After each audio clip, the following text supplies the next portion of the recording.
फारूक भाई चाय आ गई, बिस्किट नहीं आया अभी तक। ये तेरे प्यार का एजाज है हमदम, ये तेरे प्यार का एजाज है हमदम कि दिल डूब रहा है चाय में बिस्कुट की तरह। ये दुनिया नहीं है मेरे पास तो क्या, मेरा ये भरम था मेरे पास तुम हो। मैं एक शर्मिला फारूक था, शर्मिला फारूक ही नहीं, मैं शर्मिला फारूक था। उनके पास जो इख्तियारात थे बखुदा मेरे पास भी, बोल गया मेरे हाथ से हिल गया, शबाश शरीफ मिला था। मुद्दत से पनपती हुई साजिश ने डुबोया है, कहने को मेरे शहर को बारिश ने डुबोया है। आप पॉलिटिशियन नहीं होते तो मेरे ख्याल में शायर जरूर होते। 7 दिन तक मुझे आखिर में ये उज़्र दिया कि बुजुर्गों ने मना कर दिया। मैंने कहा भाई ये कौन से बुजुर्ग है, कभी इनका नाम खलाई मखलूक है, कभी इनका नाम बुजुर्ग, कभी इनका नाम XYZ, कोई ना कोई कुछ ना कुछ कहता। गाड़ी अभी आपके पास कौन सी है? लैंड क्रूजर 90-95 लाख वाली, जिसका हिसाब मैंने दिया था। अब जो मेरे पास है ये 65 लाख की है। स्लोगन कोई नारा बनाया जैसे कि हक की खुली किताब, फारूक साहब, इस तरह का कोई?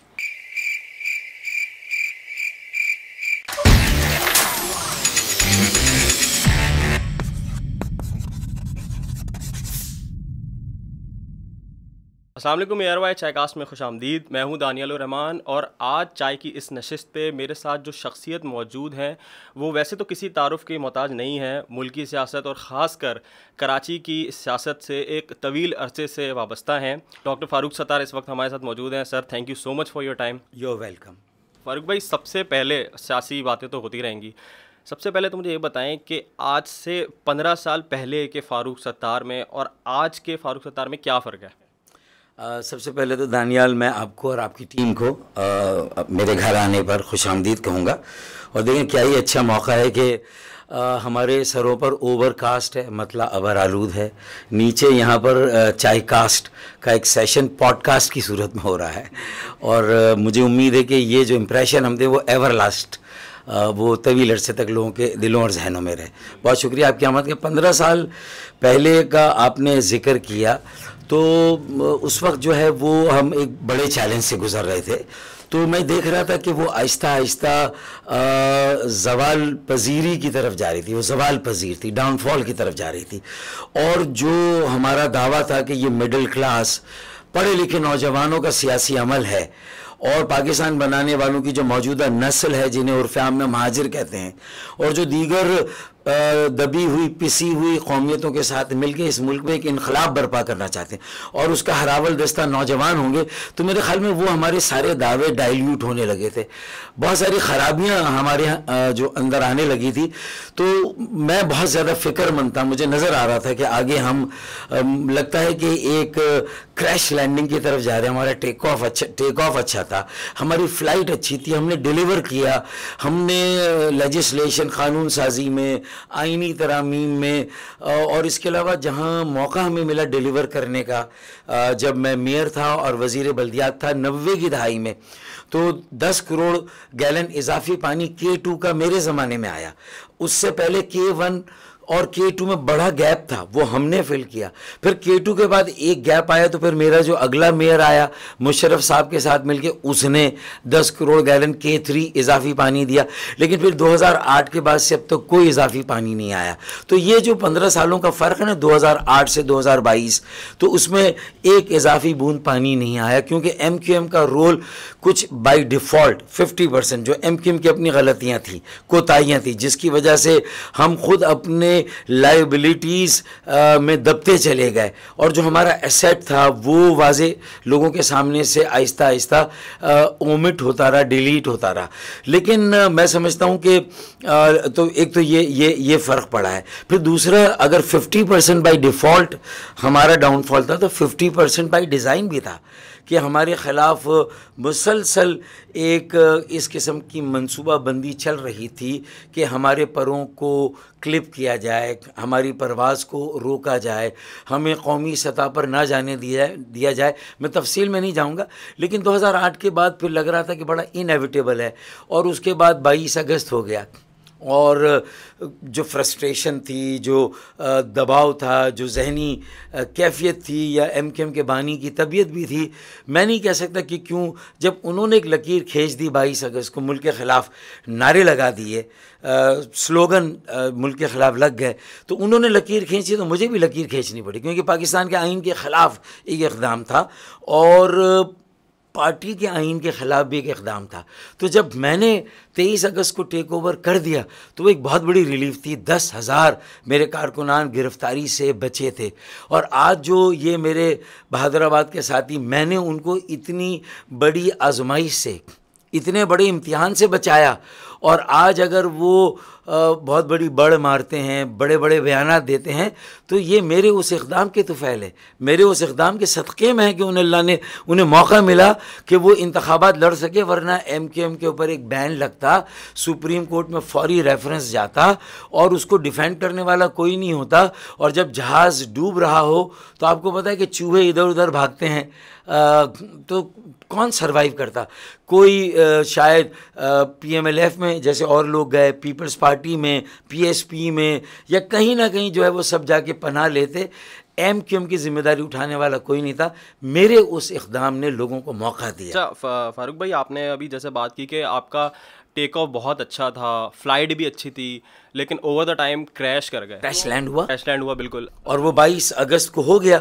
लेकिन फिर वहाँ से हमने उस फ्लाइट के जो एयरक्राफ्ट था उसके मलबे को जमा करके उसमें जो कुछ भी बचा था हमने कोशिश की कि फिर रनवे पर लाए ना। नहीं, मेरा सवाल ये है कि आप जैसे कह रहे हैं कि क्रैश लैंड हो गया, टेक ऑफ बहुत अच्छा था, फ्लाइट बहुत अच्छी थी, तो उस टाइम आप पार्टी, मैं विद इन द पार्टी की बात कर रहा हूँ, आप पार्टी के अंदर मतलब डिप्टी कन्वीनियर के हैसियत से थे, तो आप कह रहे हैं क्योंकि आपको जो है आप प्रिडिक्ट कर लिया था आपने कि पार्टी जो है, फोर्स ही किया था, प्रेडिक्ट नहीं, लग रहा था कि होने जा रहा है। ठीक है, तो आपने कोई स्टैंड क्यों नहीं लिया या कोई इकदाम ऐसा खुद क्यों नहीं उठाया कि आपको लगे कि यार ये इससे क्रैश लैंड होने से बेहतर ये है कि हम कुछ सरवाइव कर जाए? मैं और मेरी तरह कुछ और लोग भी थे जिन्होंने लंदन जाकर कई मरतबा कोशिश की, और अगर हमारी वो कोशिशें ना होती, और जब हमारी बात को सुना एमकेएम के बानी ने, तो 2016 में जो क्रैश लैंडिंग हुई और फिर उसके बाद जो सर्वाइवर्स थे वो आपस में एक जगह जमा ना हुए, और मुझे भी पार्टी के बिगाड़, लोगों के ज़ाती मफादात, और जो पार्टी अपने असल नज़रिए, सोच और फ़िक्र और रूह से इनहराफ कर गई थी, तो उस एजेंडे की तकमील में मेरा एजेंडा मिडिल क्लास नौजवानों के पढ़े लिखे अमल को दोबारा से कायम करना, आम महाजिरों और मजलूमों की इज़्ज़त नफ्स को बहाल करना।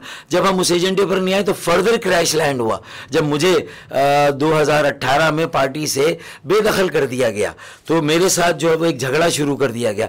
तो मैं समझता हूँ अगर आप मेरी जिम्मेदारी, तो हमने 2008 में इस सूरत हाल को भांप कर, फोर्सी करके बड़ी कोशिशें की, और ये जो 2016 में पहली क्रैश लैंडिंग हुई थी, ये शायद 2012 में हो जाती, अगर हमने 2014 में हो जाती, अगर हमने चंद लोगों ने जाके बार बार इसे ना रोका होता। तो हमने तो कई बार रोका।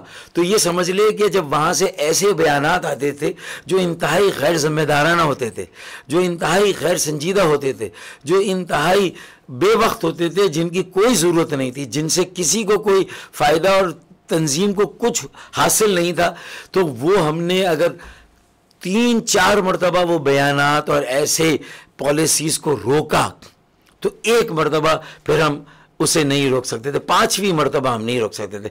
तो इसका मतलब ये कि हमने अपनी कोशिशें की, जाकर की, समझाकर की, बताकर की, जितना हमारी बसात में था। दूसरा ऑप्शन पार्टी छोड़ के मायूस होकर घर बैठ जाएं, मुल्क छोड़ के चले जाएं। मैंने इस ऑप्शन को इसलिए ऑप्ट नहीं किया कि मुझे सरवाइव करना था। उस हादसे के बाद भी अगर कहीं छोटा ATR मुझे मिल जाए, कहीं छोटा फोकर मुझे मिल जाए, तो उसमें फिर मुझे इसी काफिले को लेकर टेक ऑफ करना था। फिर से एक जद्दोजहद करनी थी, ताकि हमने अपनी इनिंग्स अगर खेल ली तो हमारे जो बच्चे हैं, बेटे बेटियां हैं, नौजवान हैं, उनका क्या कसूर है? क्या उनको हम एक आइडियोलॉजी जो हमारी थी मिडिल क्लास पढ़े लिखे नौजवानों की, क्या उन्हें मौका ना दे? क्या हम ये साबित ना करें, हम शर्मिंदा हों अपनी नज़र में कि हमारे आबा व अजदाद ने इस पाकिस्तान को बनाने के लिए 20 लाख जानों का नजराना दिया, चाहे वो मशरकी बंगाल में दिया हो, चाहे वो यूपी, सीपी, आंध्र प्रदेश, उड़ीसा, बिहार में, गुजरात में दिया हो, चाहे वो मशरकी पंजाब में दिया हो।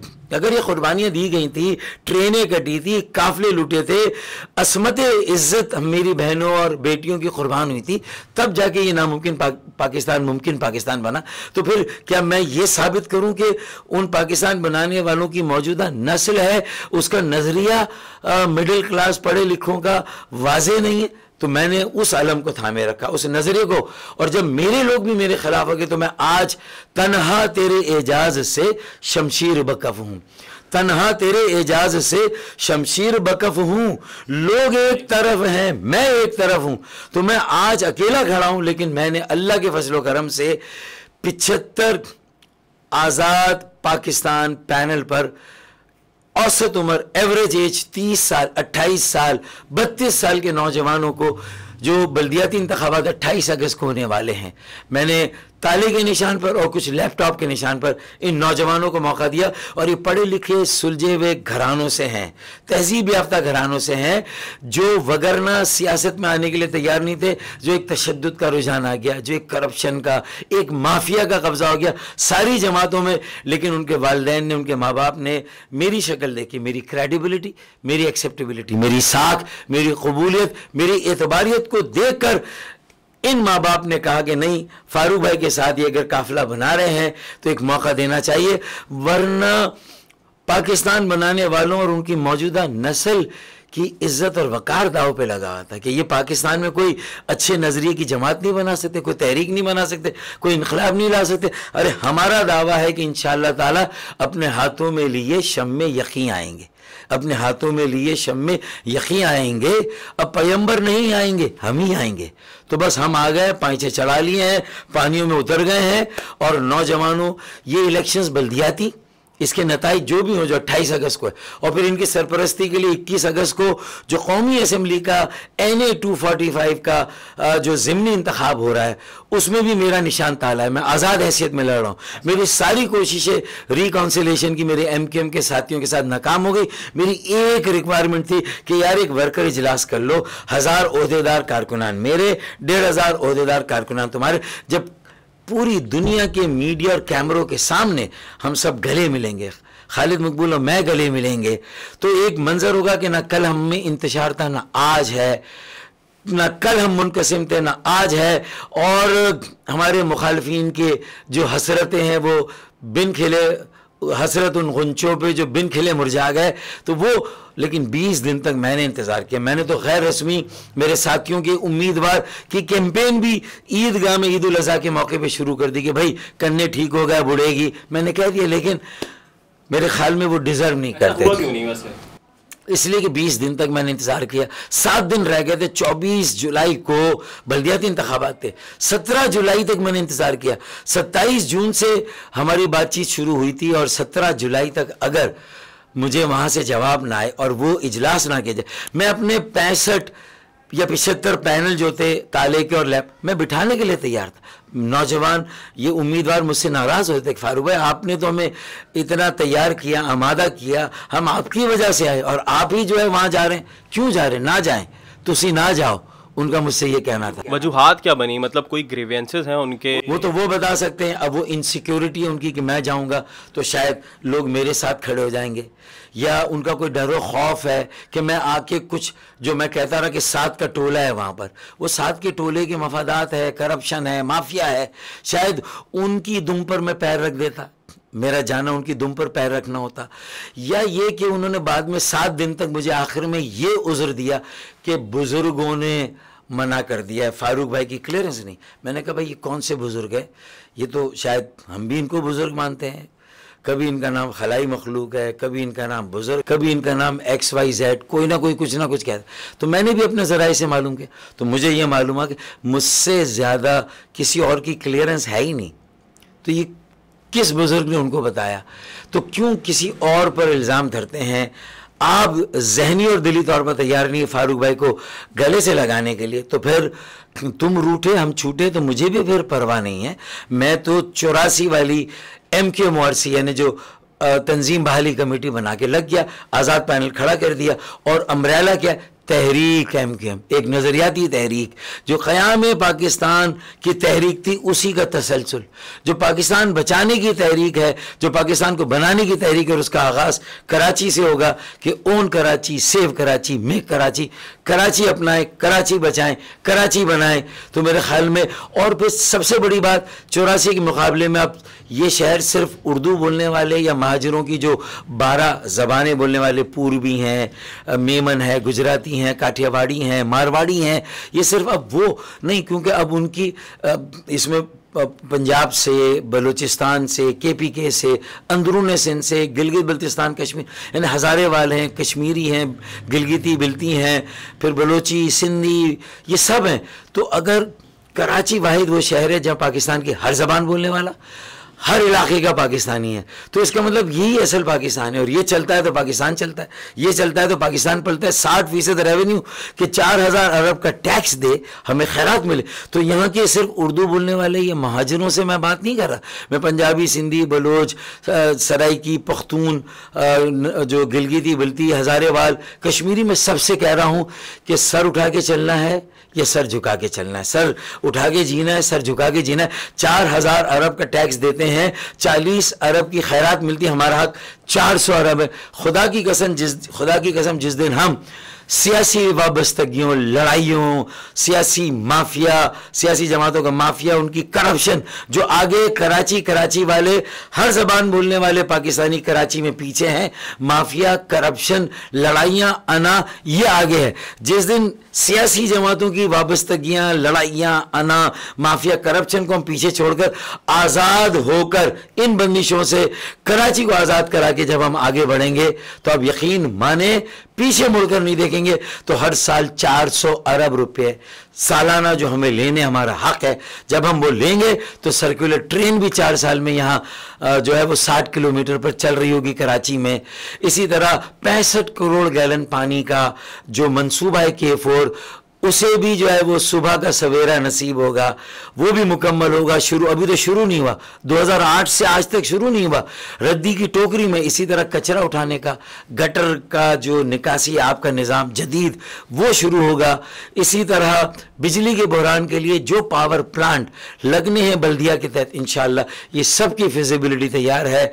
एक 35 साल से कम उम्र का मेयर चाहिए। मैं 28 साल की उम्र में मेयर बना, मुस्तफा कमाल 33 साल की उम्र में, फिर एक अक्सरियत चाहिए।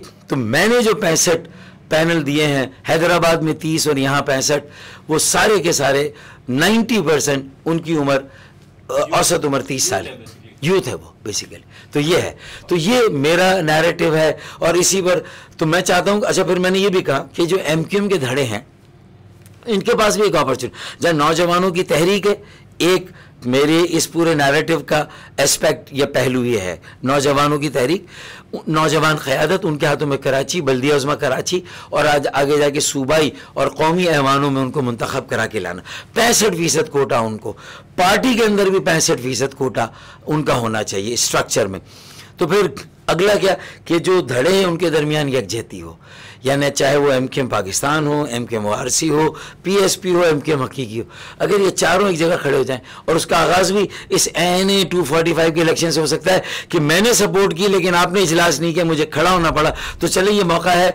अब बेहतर जो उम्मीदवार है, 1 सीट 1 कैंडिडेट, एक हल्का एक उम्मीदवार, इस नैरेटिव पर मुझे सपोर्ट करें बहादुराबाद वाले, मुझे सपोर्ट करें PSP वाले, मुझे सपोर्ट करें हकीकी वाले।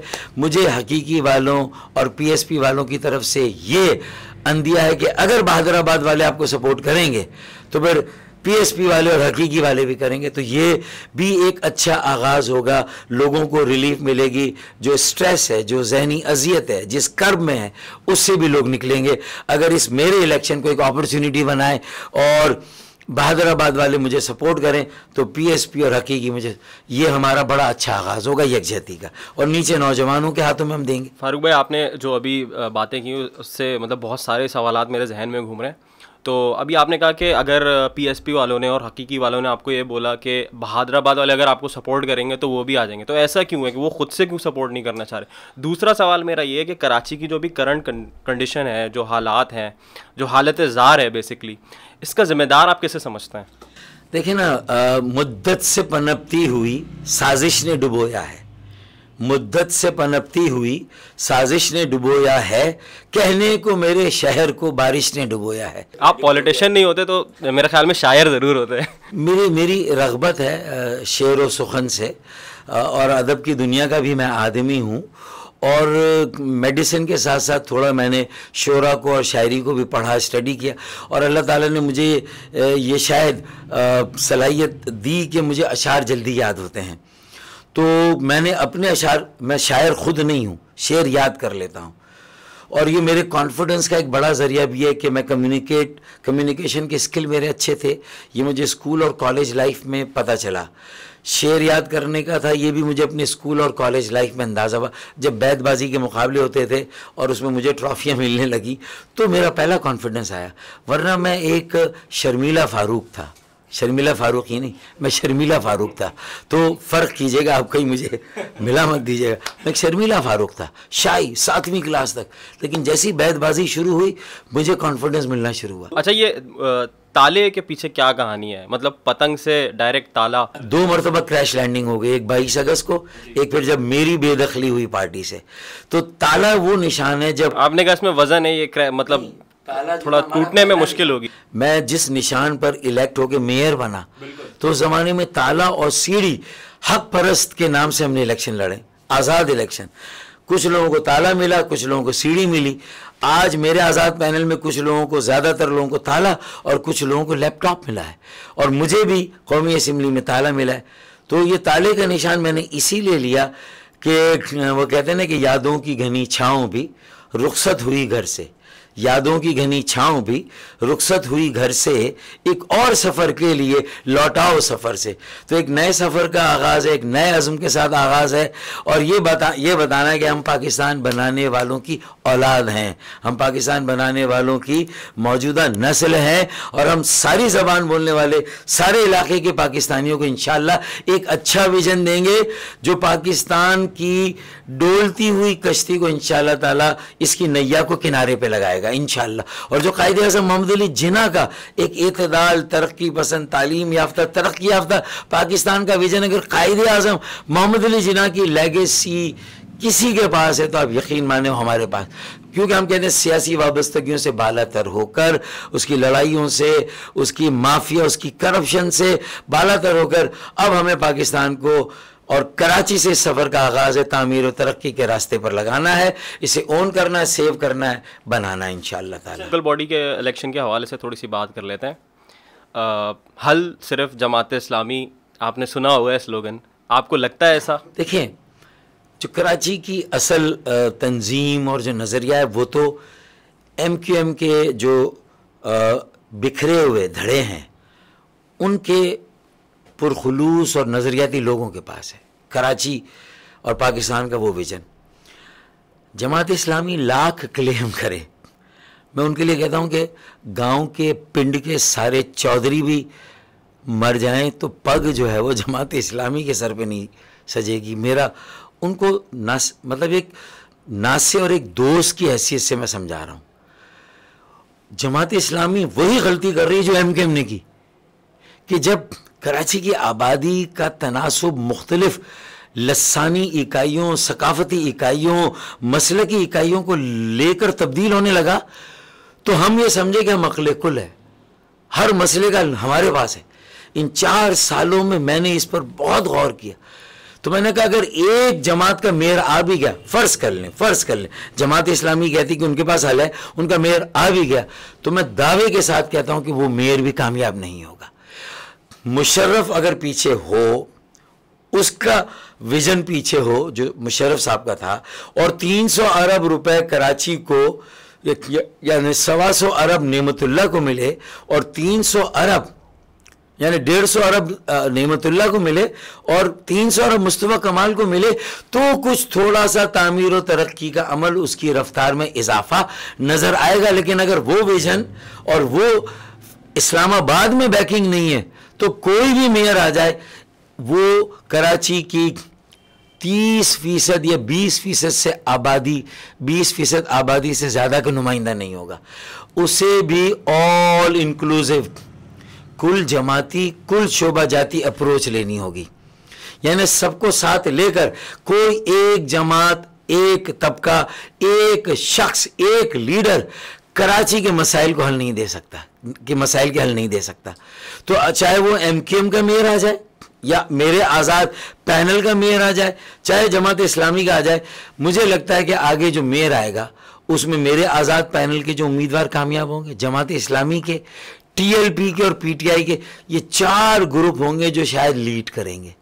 और इन चारों को मिलकर, और कहीं कहीं MQM के लोगों को भी साथ लेकर, देखिए मैंने तो इतनी खुली बात कर दी कि जो मेगा प्रोजेक्ट्स हैं वो, उसमें एक अर्बन कमीशन बनेगा, अपना कराची तो अपना फारूक। तो जो विजन मैं दे रहा हूं वही तमाम सियासी जमातों को शर्मिंदगी, निदामत और सुबकी से बचाएगा। वरना जितने बड़े दावे जमात इस्लामी आज कर रही है, शायद TLP कर रही है, शायद PTI कर रही है, PTI की एक नई लहर है, उसके बावजूद भी वो जितनी भी सीटें जीत लें, अगर मेयर किसी का बन भी जाता है तो वो बाकी इकाइयाँ जो सियासी हैं, लसानी हैं, मजहबी हैं, मसलकी हैं, पूरे कराची की जो एक लैंडस्केप है सियासी इकाइयों का, लसानी इकाइयों का, मसलकी इकाइयों को, इन सबको साथ लेकर नहीं चलेंगे तो कभी भी ना कराची की नैया पार लगेगी, और कराची की नैया पार नहीं लगेगी तो पाकिस्तान की नैया भी डोलती रहेगी, वो भी किनारे पे नहीं लगेगी।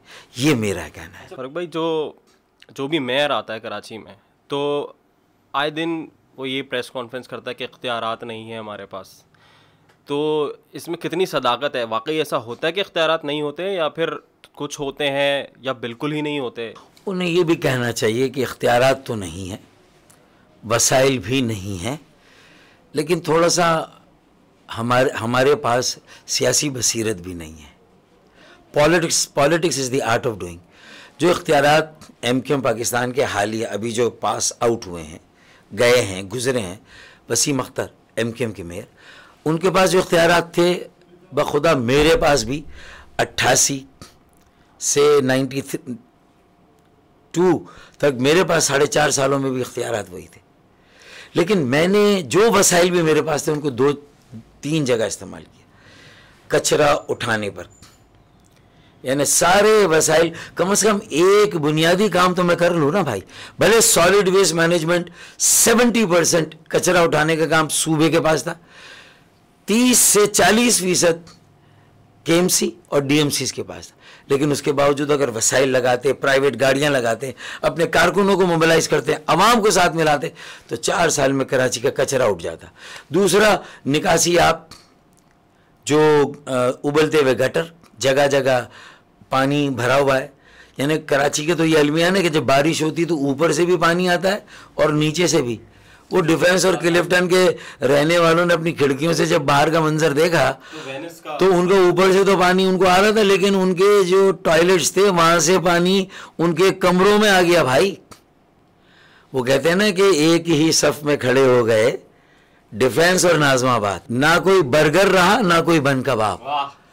तो इसका मतलब है कि सब एक हो गए ना। तो ये सूरत हाल जब हो कि ऊपर से भी पानी आ रहा है नीचे से भी आ रहा है, तो ये एक अलग कहानी है। और इस अलग कहानी के पीछे वो गजब की कहानी, करप्शन वो कहते हैं ना, वो सारी बातें इसमें आती हैं। तो ये इख्तियारात नहीं थे ना भाई, तो 4 साल तक इख्तिदार के मजे क्यों लिए? 3 साल में मुंह पे मारते, मोबिलाइज करते आवाम को, अपने 1200-1500 काउंसलरों को और DMC और UC के चेयरमैन को ले जाते, वजीर आला हाउस के सामने धरना देते, रेड जोन में घुसते, FIR खाते, शेलिंग खाते, आंसू गैस खाते, रबड़ की बुलेट खाते, पानी की धारें खाते और कहते हैं हमने कराची और कराची के अवाम उनके हुकूक की जंग लड़ी है। हम जैसे मैंने NA 245 में सरकारी क्वार्टर्स 4000 सरकारी क्वार्टर्स के जो मकीन थे, गुज़िश्ता 50 सालों से हर हुकूमत ने कहा कि आपको मालकाना हुकूक देंगे, हम भी नहीं दे सके, लेकिन मैं उनके साथ खड़ा हुआ जब उन्हें बेदखल किया जा रहा था। उनको अगर बेदखल होने से रोका पाकिस्तान क्वार्टर पे 24 अक्टूबर PTI की हुकूमत मरकज में बन गई 2018 के इलेक्शन के बाद। सूबे में एक मरतबा फिर पीपल्स पार्टी की हुकूमत बनी और पुलिस ने लश्करकशी की। न PTI का उस वक्त का MNA मरहूम आमिर लियाकत आए वहाँ, न जमाल सिद्दीकी आए PTI के MPA, न MQM का मेरा कोई और लीडर वहाँ पर आया राब्ता कमेटी में से। मैं सुबह 7 बजे मैंने नाश्ता उनके साथ किया और जब 9 बजे आंसू गैस और शेलिंग और रबर बुलेट और पानी की धारें, तो मैं उनके साथ खड़ा 8 घंटे तक खड़ा रहा और अल्लाह के फजल और करम से उस ऑपरेशन को हमने नाकाम बनाया। और आज भी उन 4000 घरों में वही जो अलॉटी वही रह रहे हैं उन घरों में। तो कौन उनके साथ खड़ा था, किसने अमली सियासत की? पानी अगर बारिशें हुई तो कौन बारिशों में, गुजर नाला हो, यूसुफ गोट हो, ओल्ड सिटी एरिया हो, तो पानियों में कौन गया? TPX का सीवरेज पंपिंग स्टेशन अभी जो हालिया 2 बारिशें हुई वो बंद था सिर्फ इसलिए कि किस मिनिस्टर की तख्ती लगी? मेरे 8-10 करोड़ रुपए MNA फंड के मेरे लगे वहां पर और वो बंद पड़ा हुआ है। और सारा खारा दर, जोड़िया बाजार, मीठा दर डूबा हुआ है और सारी मार्केटों के दुकानों में पानी आ रहा था। अगर 2 मरतबा उस TPX के पंपिंग स्टेशन को चलवाया नासिर शाह से कहकर, तो मैंने चलवाया। मैंने कहा भाई आप अपनी तख्ती लगा दें, मेरी तख्ती हटा दें वहाँ से, लेकिन कम से कम इसे चला दें। तो जब वो चला, पानी का निकास 8 घंटे में हुआ, तो करोड़ों अरबों की मालियत की जो दुकानों में माल पड़ा था वो बचा। आप किसी से पूछ लें ओल्ड सिटी एरिया की दुकानों को किस तरह महफूज किया हमने। ये प्रैक्टिकल पॉलिटिक्स करनी है। अब आप क्या कहेंगे? MK वालों से कहेंगे यार ये PTI, ये जो पीपल्स पार्टी वाले हैं 14 सालों से कराची को पैसा नहीं दे रहे, तो भाई फिर क्यों माहिदा करते हैं उनके साथ? क्यों PTI को बुरे वक्त में छोड़ा? निकाह पर निकाह पड़ा आपने, इद्दत का वक्त भी नहीं गुजारा। 4 साल मामा से लिए वजारत के, अब 3-4 माह से इनके साथ आप लगे हुए। और क्या मिल गया? ना वो लेजिस्लेशन, आर्टिकल 140A की पिटीशन किसने दी? 28 दिन का धरना एक पार्टी का था, उनको लॉलीपॉप दिया पीपल्स पार्टी ने। 7 दिन का धरना दूसरी पार्टी का था, उनको लॉलीपॉप दिया। असल इख्तियारात और वसाइल पर फैसला 140A की पिटीशन मेरी थी, जो चीफ जस्टिस गुलजार अहमद साहब ने अपने ऑफिस के आखिरी दिन मेरे हक में फैसला दिया उस पिटीशन के। अब उसके तहत लेजिस्लेशन होनी नहीं हो रही, माहिदे वायदे को छोड़ें, तोड़ें, फाड़ें, उसको कंटेम्प्ट ऑफ कोर्ट करें सुप्रीम कोर्ट में, अगर पीपल्स पार्टी अमल दरामद नहीं करती। पीपल्स पार्टी को और एक्सपोज करें, इस बल्दियाती इंतखाबात में एक्सपोज करें और कौमी असेंबली में 1 सीट 1 कैंडिडेट पर मेरा साथ दें। आप देंगे, PSP भी आ जाएगी, हकीकी भी आ जाएगी। तो जब ये सब आ जाएंगे तो हम मजबूत होंगे। फिर हम जमात इस्लामी, PTI और TLP से भी बात करेंगे। और जब हम 5 और 10 लाख कराची वालों का धरना देंगे मज़ार कायद पे सारी जमातें मिलके, तो फिर ये जो हम मांग रहे हैं ये थाली में तश्तरी में रख कर हमें ला के देंगे। जो 140A के इख्तियारात हमें तश्तरी में ला कर देंगे।